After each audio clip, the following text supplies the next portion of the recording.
নমস্কার, আমার হেসেলের গল্পতে আপনাদের সবাইকে স্বাগত। আজ আমি করছি বাসন্তী পোলাও।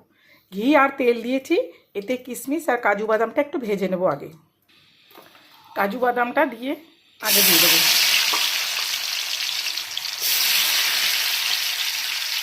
ধুয়ে রেখেছিলাম তো, তাই জল জল করা। একটু ভেজে নিয়ে কিশমিশটা দেবো। এবার কিশমিশগুলো দিয়ে দেবো।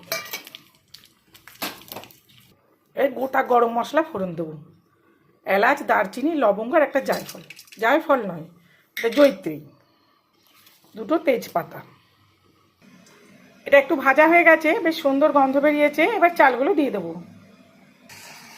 চালগুলো দিয়ে দিয়েছি। 1 চামচে আদা বাটা দেবো।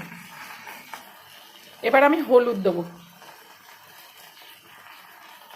আমি এটা হলুদ দিয়েই করি।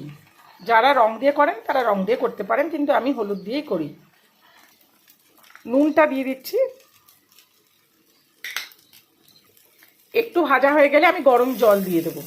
এবার 2 কাপ জলে যে 4 কাপ, 2 কাপ চালে যে 4 কাপ জল লাগবে তা নয়, একটু কম দেবেন, পরে লাগলে আবার দেবেন।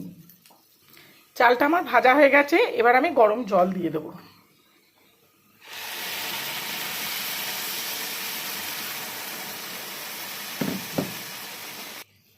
জল দেওয়ার পর ঢাকা দিয়ে দিয়েছিলাম, এরকম আছে। এখনও চাপা দিতে হবে, আবার চাপা দিয়ে দেবো।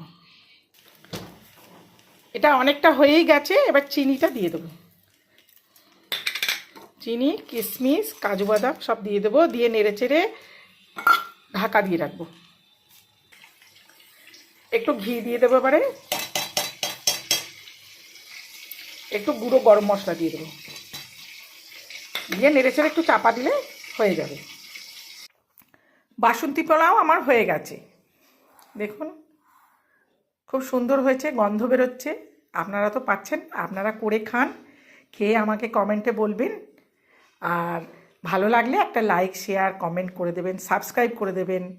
আজ তাহলে আসি, নতুন ভিডিওতে আপনাদের সাথে দেখা হবে।